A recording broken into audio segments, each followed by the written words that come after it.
এটা আমরা প্রত্যেক বছর অপেক্ষা করি এই দিনটার জন্য। আদান প্রদান এটা হলো মানে উপরে উপরে, কিন্তু আমাদের যে মনের ভিতরে যে একটা টান আছে, বন্ধন আছে, এটা আমাদের আসলে মনে হয় রক্ত সম্পর্কের মতো, দুই বাংলার যে বন্ধন। খারাপ লাগা একটা তো থাকে, কাজ করে যে না আসলাম এত ইয়েভাবে আবেগ নিয়ে যে সে ঢুকতে পারলাম না, এটা খারাপ লাগা থাকে। তার পাশাপাশি নিয়মটাকেও মান্যতা দিতে হবে। বেনাপোল পেট্রাপোল বন্দরের 0 পয়েন্টে ভারত বাংলাদেশের যৌথ উদ্যোগে সাড়ম্বরে পালিত হলো আন্তর্জাতিক মাতৃভাষা দিবস। প্রতি বছরের মতো এবছরও ভারত এবং বাংলাদেশ যৌথভাবে পেট্রাপোল ও বেনাপোল বন্দরের 0 পয়েন্টে ভাষা দিবস উদযাপিত হলো। বাংলাদেশের যশোরের সাংসদ সহ এক প্রতিনিধি দল এবং বনগাঁ পৌরসভার চেয়ারম্যান গোপাল শেঠ, জেলা পরিষদের সভাপতি নারায়ণ গোস্বামী, নির্মল ঘোষ, বিধায়ক বিশ্বজিৎ দাস সহ ভারতের একটি প্রতিনিধি দল 0 পয়েন্টের অস্থায়ী শহীদ বেদিতে পুষ্পার্ঘ্য নিবেদন করেন। দুই দেশের মধ্যে চলে মিষ্টি বিনিময়।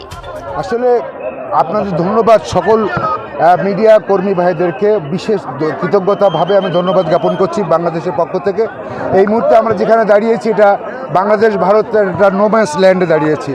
এটা আমার খুবই আবেগ লাগছে যে পৃথিবীতে একটা ভাষার জন্য একটা জাতি যুদ্ধ করেছে, প্রাণ দিয়েছে, সে হলো বাঙালি, এবং সেই ভাষাটাই বাংলা ভাষা, এবং আজকে বাংলা ভাষাটাই আন্তর্জাতিক মাতৃভাষা হিসেবে খ্যাতি অর্জন করেছে ইতিমধ্যে। এবং আরেকটা সবচেয়ে আশ্চর্যজনক ঘটনা, সেটা হলো পৃথিবীতে ভাষার জন্য পৃথিবীতে দ্বিতীয়টি কোনোদিন কোনো ঘটনা ঘটে নাই যে দুই দেশের মিলন মেলা একটা জায়গায় ঘটেছে। সেটাই একমাত্র পৃথিবীতে একটাই হয়েছে, সেটাই ভারত এবং বাংলাদেশ, পশ্চিমবঙ্গ এবং বাংলাদেশ। এবং এই নোম্যান্স ল্যান্ডে আমরা প্রত্যেক বছর যে মানে এপারের বাঙালি এবং ওপারের বাঙালি যে একাকার হয়ে যায়, যে আবেগী হয়ে যায়, সেটা আসলে বলে শেষ করা যাবে না। দেশের মিষ্টি বিনিময় হলো, ফুল বিনিময় হলো, দেশের সম্পর্কের আগামী দিনে কি বলবেন? ধন্যবাদ আপনাকে একটা সুন্দর প্রশ্ন করার জন্য। সম্পর্ক এটা সৃষ্টি হয়েছে আমার জাতির জনক বঙ্গবন্ধু শেখ মুজিবুর রহমানের থেকে। উনি আমাদের 1972 সালে যখন 71 সালে যখন স্বাধীনতা হয়েছিল, সেই স্বাধীনতার সময় আমাদের পাশে এসে দাঁড়িয়েছিল ভারত। এটা আমরা কোনোদিন আমাদের কোনো প্রজন্ম আমরা কখনোই ভুলবো না। আমাদের দৃঢ় বিশ্বাস আজীবন এই ভারত বাংলাদেশের সুসম্পর্কটা বজায় থাকবে। একটা আক্ষেপ আছে যেটা দুই দেশের মধ্যে রক্ত বিনিময় হতো, এখন আর সেই রক্ত বিনিময় এটা আক্ষেপ না, এটা আপনি ঠিকই বলেছেন। বেসিক্যালি এবার আমাদের বর্ডার বেল্টের বিভিন্ন সুরক্ষায় নিয়োজিত যারা আছেন ওনাদের বিভিন্ন কার্যক্রমের কারণে আমরা আসলে এই রক্ত বিনিময়টা এবার করতে পারি নাই। এই বিভিন্ন বর্ডার ফোর্সের বিভিন্ন ইয়ের কারণে আর কি, প্রশাসনিক দুই দেশের নাগরিকদের এদিন একটা নোম্যান্স ল্যান্ডে আসার আগ্রহ থাকে। দুই দেশের আবেগে বাধা পড়েছে, এই সিকিউরিটি নিরাপত্তার জন্য বাধা পড়েছে, কি বলবেন? আসলে এটার নিরাপত্তার কারণে আমাদের বলার কিছু নাই। এটা প্রশাসনের রাষ্ট্রের ব্যাপার, প্রশাসনের ব্যাপার। এই বাধা উপেক্ষা করে আপনি ডান পাশে যদি তাকান, এখানে হাজার হাজার বাঙালি দাঁড়িয়ে আছে, আবার বাম পাশে যদি তাকান, এখানে দেখবেন হাজার হাজার বাঙালি অপেক্ষায় আছে। কখন দুই দেশের বাঙালি একটু মুখোমুখি কথা বলবো, মুখোমুখি হবে। কেউ কারোর চিনি না, কিন্তু একটা জিনিস আমরা চিনি, দুপারের দুই বাঙালি আমরা এক হতে পেরেছি। এটা অত্যন্ত শ্রদ্ধার দিন, অত্যন্ত গর্বেরও দিন। কারণ মাতৃভাষা যে মাতৃদুগ্ধ, মাতৃভাষা যে আমাদের কাছে মায়ের মতো, সেটা 21শে ফেব্রুয়ারি 1952 সালে ঢাকা বিশ্ববিদ্যালয়ের 5 জন ছাত্ররা প্রমাণ করে দিয়েছিল। বরকত থেকে আরম্ভ করে, সালাম থেকে আরম্ভ করে এরা প্রমাণ করে দিয়েছিল। পৃথিবীতে 35 কোটি বাঙালি বসবাস করে। আমার মনে হয় যে বরকত, সালামরা কিন্তু পথ দেখিয়ে গেছে যে বাংলা ভাষা আমার কাছে মায়ের মতো।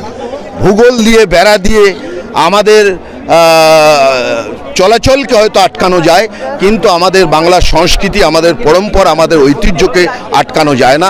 আজকের এই অনুষ্ঠান সেটাকে প্রমাণ করে।